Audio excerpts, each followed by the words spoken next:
पहले तो आप सभी आए, आप सबका धन्यवाद। आज जब से भारतीय जनता पार्टी की सरकार बनी है तब से हर साल महापुरुषों की, गुरु साहिबानों की जयंतियां सरकारी स्तर के ऊपर मनाने का काम हरियाणा सरकार की तरफ से किया जाता है समय समय के ऊपर। और उसी कड़ी के अंदर महाराजा दक्ष की जयंती 21 जुलाई को हिसार के अंदर मनाई जाएगी, जो स्टेट स्तर की होगी और सरकार की तरफ से मनाई जाएगी। इसमें मुख्य अतिथि हरियाणा के मुख्यमंत्री आदरणीय नायब सैनी जी होंगे और प्रदेश भर से समाज के बड़ी संख्या के अंदर लोग इसमें हिस्सा लेंगे। आज उसी का निमंत्रण देने के लिए यहाँ की सभाओं को निमंत्रण देने के लिए हम यहाँ पहुँचे थे। मैं कई जिलों के अंदर जाकर के आया हूँ और समाज के अंदर इस बात को लेकर के काफ़ी उत्साह है कि पहली बार महाराजा दक्ष प्रजापति जी की जयंती हरियाणा सरकार की तरफ से मनाई जा रही है।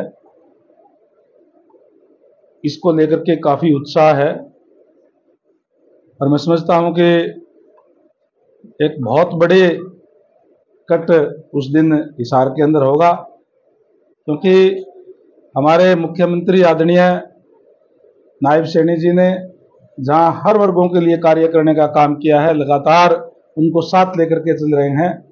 वहीं विशेष रूप से अगर मैं बैकवर्ड क्लास की बात करूं तो बैकवर्ड क्लास की जो मुख्य मांगें लंबे समय से थी, एक तो क्रीमी लेयर की, कि क्रीमी लेयर जो है वो as per government of India लागू किया जाए, 6 लाख की बजाय 8 लाख किया जाए और उसके अंदर एग्रीकल्चर इनकम और सैलरी ना जोड़ी जाए। ये मुख्य मांग ओबीसी समाज की थी। और इसके साथ साथ खासकर जो पिछली सरकारें रही, भारतीय जनता पार्टी की सरकार बनने से पहले लगातार 10 साल तक भूपेंद्र सिंह हुड्डा जी की सरकार प्रदेश के अंदर रही और सरकार के समय में सबसे ज्यादा अन्याय अगर किसी एक वर्ग के साथ हुआ तो बैकवर्ड क्लास के साथ हुआ, उसमें भी खासकर जो मोस्ट बैकवर्ड है उसके साथ। क्योंकि जो मोस्ट बैकवर्ड के जो लोग हैं उनके पास ना तो राजनीतिक लोग ज्यादा होते, राजनीति में आगे नहीं है, और ना ही उनके पास पैसा है। सारे के सारे हाथ से काम करने वाले लोग हैं और उनके साथ खासकर जो सरकारी नौकरियों के अंदर भूपेंद्र सिंह हुड्डा जी के राज में जब भी कोई वैकेंसीज आती थी, कोई अगर बीसीए की 30 वैकेंसीज है तो 4-5 लेकर के एक नीचे छोटी सी लाइन लिख देते थे, रिजल्ट आता था उस टाइम कि योग्य उम्मीदवार ना मिलने के कारण ये पद रिक्त छोड़े जाते हैं, तो बैकलॉग छोड़ दिया जाता था।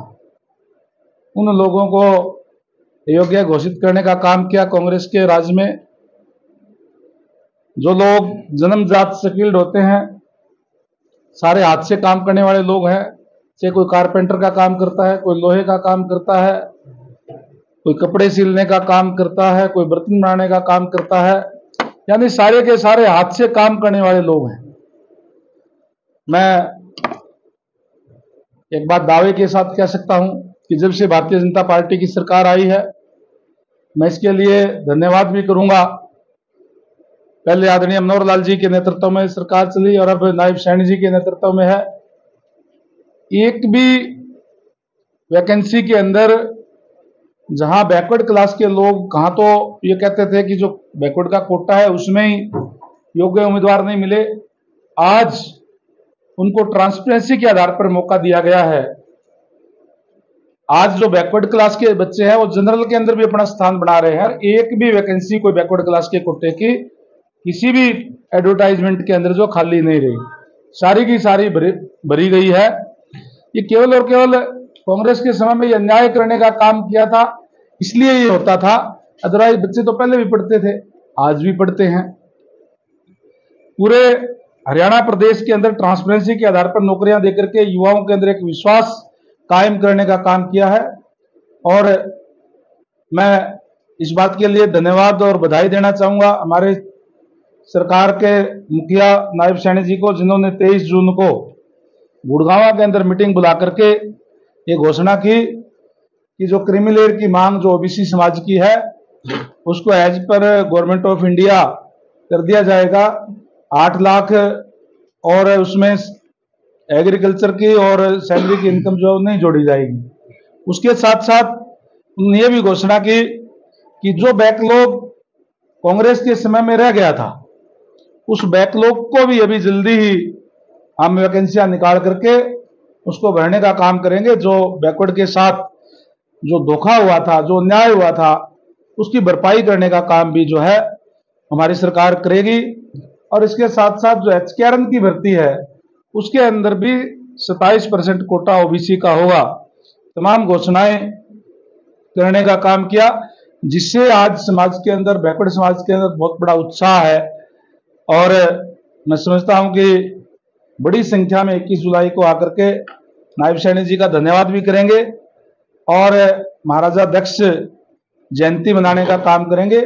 और इसके अलावा भी हम एक बहुत बड़ी रैली करके पूरे बैकवर्ड समाज की नायब सैनी जी का इसके लिए आभार प्रकट करेंगे, उनका धन्यवाद करेंगे कि जो लंबी मांग जो बैकवर्ड क्लास की थी उसको पूरा करने का काम नायब जी ने करने का काम किया है, तो उसके लिए भी उनका धन्यवाद करेंगे। और जिस तरीके का माहौल आज प्रदेश के अंदर है, आज हर वर्ग भारतीय जनता पार्टी के साथ है। मैं समझता हूं कि नायब सैनी जी के नेतृत्व में अक्टूबर में चुनाव होंगे और उस चुनाव के अंदर पूर्ण बहुमत की सरकार भारतीय जनता पार्टी की एक बार फिर से हरियाणा प्रदेश के अंदर बनेगी, क्योंकि हर वर्ग को साथ लेकर के चले हैं। पंडित दीनदयाल उपाध्याय का जो मूल मंत्र है अंत्योदय, उस पर कार्य करते हुए आज अंतिम व्यक्ति तक सरकारी सेवाओं का लाभ पहुंच रहा है।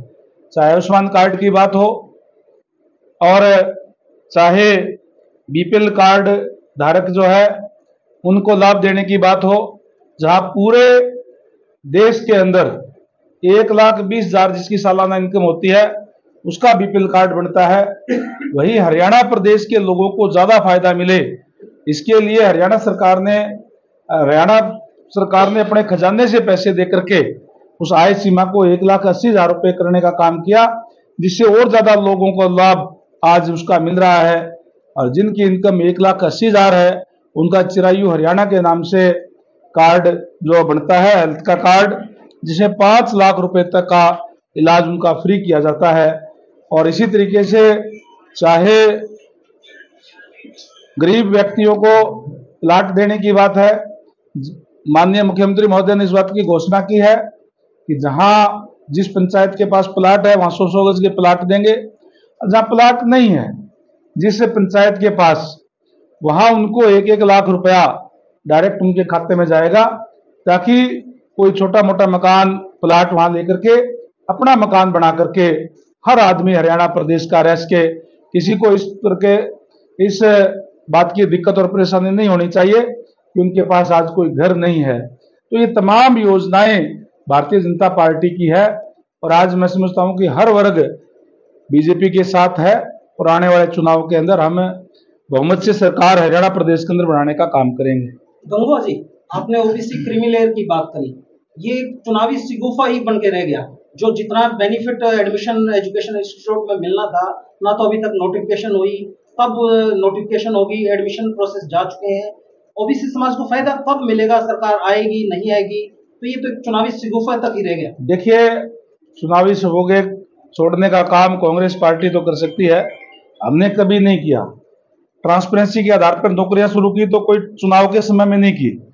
अभी ये जो बात है, अभी जब से नायब सैनी जी बने हैं तब से लेकर के 6 तारीख तक तो आचार संहिता थी, आज 1 महीना हुआ है। 23 जून को इस बात की घोषणा कर दी। नोटिफिकेशन के लिए अब कागज तैयार हो रहे हैं, 1-2 दिन के अंदर ही जल्दी आपको ये मिलेगा कि नोटिफिकेशन जारी हो गया है। और हम केवल और केवल चुनाव को देख करके कोई कार्य नहीं करते, बल्कि लोगों को ज्यादा से ज्यादा सहूलियत मिले, इस बात के लिए हम कार्य करते हैं। हमने जो कहा है तो वो करके दिखाएंगे। अभी जल्द ही आपके बीच में होगा, और जल्द ही, अब आप यूं कह रहे हो कि नौकरियां कब निकालोगे, नौकरियां भी निकलेगी, भर्तियां भी होगी, बैकलॉग भी पूरा होगा, और नोटिफिकेशन भी जो है जारी हो जाएगा। सर इतने कम समय में मंत्री जी इतने कम समय में कैसे नौकरियां निकलेंगी, कैसे लगेंगे? मतलब कोई जादू की छड़ी, टाइम तो कुछ भी नहीं है सरकार के पास। करने की अगर नियत हो तो सारे काम हो जाते हैं। भारतीय जनता पार्टी करने में विश्वास रखती है। आपके सामने ही है, अभी जल्दी सारी प्रक्रिया पे काम शुरू है और वो जल्दी तमाम कार्य पूरे होंगे। गंगा जी, 100 गज के प्लाट के बदले आप 1 लाख रुपए देने की बात कर रहे हैं। क्या हरियाणा में कोई ऐसा गांव भी है जहां 100 गज का प्लाट 1 लाख रुपए में आ जाता है? देखिए, मैंने कहा कि जहां जमीनें हैं वहां तो उनको जमीनें दी जाएगी, और जहां कहीं पंचायतों के पास जमीन नहीं है तो मान लो 1 लाख में नहीं आएगा तो 1,20,000 में आ जाएगा, 25,000 में आ जाएगा। एक बहुत बड़ा सहारा लगता है कि इसने 1 लाख में भी आ जाएगा। ऐसी बहुत सी जगह है। 100 गज का मतलब हो गया 4 मरले, 25,000 रुपये गज में बहुत से ऐसे गांव हैं, कई गांव में इससे कम में भी आ जाता है। आप तो 1 लाख रुपए की बात करते हो, आप जाकर के अपडेट करें अपनी। कोई शहर के साथ कोई गांव है उसकी अलग बात है, शहर से अगर दूर है तो 25,000 रुपये में मरला के अंदर आ जाता है। गंगवा साहब, कांग्रेस पार्टी भूपेंद्र सिंह हुड्डा का भाजपा के लिए ये कहना है कि वो घोषणाएं तो बहुत करते हैं, कि इवेंट कंपनी की तरह बन के रह गए, घोषणा बहुत सारी करते, कार्य बहुत कम करते हैं। मैंने कहा ना, अभी आपको मैंने बताया कि भूपेंद्र सिंह हुड्डा के राज के अंदर जब वोट लेना होता था तो छत्तीस बिरादरी की बात करते थे, बैकवर्ड की बात करते थे, एससी की बात करते थे, लेकिन जब कुछ देने की बात आती थी, रिकॉर्ड की बात है, मैं आपको रिकॉर्ड उपलब्ध करवा दूंगा। कितना बैकलॉग आज बकाया है वो भी आपको मैं रिकॉर्ड आपके पास भेज दूंगा, आप अपना नंबर दे देना मुझे। और उनके समय के अंदर जो है केवल और केवल जब नौकरियों की बात आती थी तो या तो पैसे से मिलती थी या फिर कोई अपने अपने उनको दिखाई देते थे, और लोग जो दिखाई नहीं देते थे। हमने ट्रांसपेरेंसी पे के आधार पर नौकरी देने का काम किया है। आज चैलेंज के साथ कह सकते हैं, कोई भी इस बात को चैलेंज नहीं कर सकता कि हमने ट्रांसपेरेंसी के आधार पर नौकरियां नहीं दी है। आज गरीब से गरीब बच्चा, कोई सब इंस्पेक्टर, कोई एचएस के अंदर, कोई सिपाही, कोई पटवारी, हर जगह आपको लगा हुआ जो है वो मिल जाएगा। सर, आपने नौकरियों की बात करी, सी और डी की जो भर्तियां कितनी सफल हुई? कौन सी सफल नहीं हुई? हमारे यहाँ प्रोफेसर भी लगे हैं, पटवारी भी लगे हैं, सिपाही भी भर्ती हुए हैं, सब इंस्पेक्टर भी भर्ती हुए हैं। हर नौकरियों के अंदर जो है कंप्लीट भर्ती हुई है। कौन सी भर्ती आप ऐसे एक में आपको एक मिनट बताता हूँ, आपकी बात का जवाब देता हूँ। एक मिनट उनकी बात का जवाब देता हूँ। अभी जो आप जो कह रहे हैं, एक जो कांग्रेस पार्टी है वो भर्ती रोको गैंग के तरह से काम करती है, किसी भी भर्ती को लेकर के और वो कोर्ट में चले जाते हैं। लेकिन मैं आपको ये कह सकता हूं कि पूरी पैरवी करके हरियाणा सरकार ने उन सभी भर्तियों को सफल बनाने का काम किया है, सफलतापूर्वक उनको ज्वाइन करवाने का काम किया है। सरकार कोर्ट में, सुप्रीम कोर्ट में हारी है जी, 5 नंबरों के मामले में 5 कोर्ट में लिया। हाँ, मैं ये कह रहा हूं कि हर मामले को लेकर के कोर्ट में जाते हैं। कांग्रेस के लोगों ने भर्ती मैं बता रहा हूं, आप बात सुनो तो सही। आपने क्वेश्चन किया, उसका जवाब सुनो। जो कहा हमने जब वो भाई भतीजावाद पे जो नौकरियां देने का काम उन्होंने किया, इसीलिए जो वंचित रह गए थे नौकरियों से उनको 5 अंक देकर के उनको आगे लाने का काम हमारी सरकार ने किया। तो ठीक है कि वो सुप्रीम कोर्ट में गए और सुप्रीम कोर्ट का फैसला अगेंस्ट आया है, लेकिन हमने एश्योर किया है उन जो युवा जो भर्ती हुए हैं कि किसी को भी घर नहीं जाने दिया जाएगा। इसके लिए हम विधानसभा के अंदर कानून लेकर के आए, अच्छा किसी भी स्तर पे हम वो करके उनको नौकरी सुरक्षित रखी जाएगी। सर्वोच्च है जिन बच्चों के 5 नंबर से उनका जो सिलेक्शन हुआ है, तो अब ये माना जाए कि उन पे घास गिरेगी, जो उनको कतई चिंता करने की जरूरत नहीं है। हरियाणा सरकार को उनकी चिंता, उनको घर नहीं जाने दिया जाएगा, सारे के सारे वो नौकरी पर रहेंगे। मंत्री जी, 2,500 पोस्ट अभी भी टी ग्रुप की बाकी पड़ी है, उनका सरकार कब तक क्या करेगी? तो मैंने क्या कहा नाम अभी आप देखिए, अभी माननीय मुख्यमंत्री महोदय ने घोषणा की कि 50,000 भर्तियां अभी की जाएगी। जी उसका प्रोसेस सारा चालू है। और ये जो बैकलॉग की रोर की जो बात कर रहे हैं, हमने कभी भी हवा हवाई बात नहीं करते, धरातल पे जो काम करते हैं उसी की बात करते हैं। गंगवा जी, राज्यसभा सांसद आपने कहा कि बैकवर्ड समाज के लिए हमने उत्थान के काम किए हैं, लेकिन लोकसभा चुनाव की बात करें तो जो आपका बैकवर्ड वोट बैंक है वो भी खिसका है। देखिए, आज मैं बड़े दावे के साथ कह सकता हूं कि जो बैकवर्ड समाज है वो बिल्कुल भारतीय जनता पार्टी के साथ है। ये बात ठीक है आपकी कि जो लोकसभा का चुनाव था उसके अंदर हमारी 5 सीटें आई हैं, 5 सीटें कांग्रेस को गई है। लेकिन आपको ये भी बता सकता हूं मैं, आज आप रिकॉर्ड उठा करके देखिए, लोकसभा चुनाव में भी भारतीय जनता पार्टी को 46.11% वोट मिला है, जो किसी भी पार्टी से ज्यादा है, सभी पार्टियों से। और 44 सीटों पर हमने अगर विधानसभा वाइज देखें तो हमने जीत हासिल की है लोकसभा चुनाव के अंदर भी। और जो बात आपने कही कि कुछ वोट कम हुआ है, हाँ हुआ है कम, हम मानते हैं, लेकिन उसका कारण है, हमारे यहाँ एक कहावत है कि यहाँ बहकाना आसान है, समझाना मुश्किल है। और इस चुनाव के अंदर जो कांग्रेस पार्टी ने, विशेषकर जो राहुल गांधी जी ने संविधान की पत्रिका हाथ में ले लेकर के एक बात कही कि भारतीय जनता पार्टी ये कहती है कि 400 पार, 400 सीटों में उनको जरूरत क्या है, 272 में तो सरकार बन जाती है। इसलिए उन्होंने ये कहा कि ये संविधान बदलने का काम करेंगे।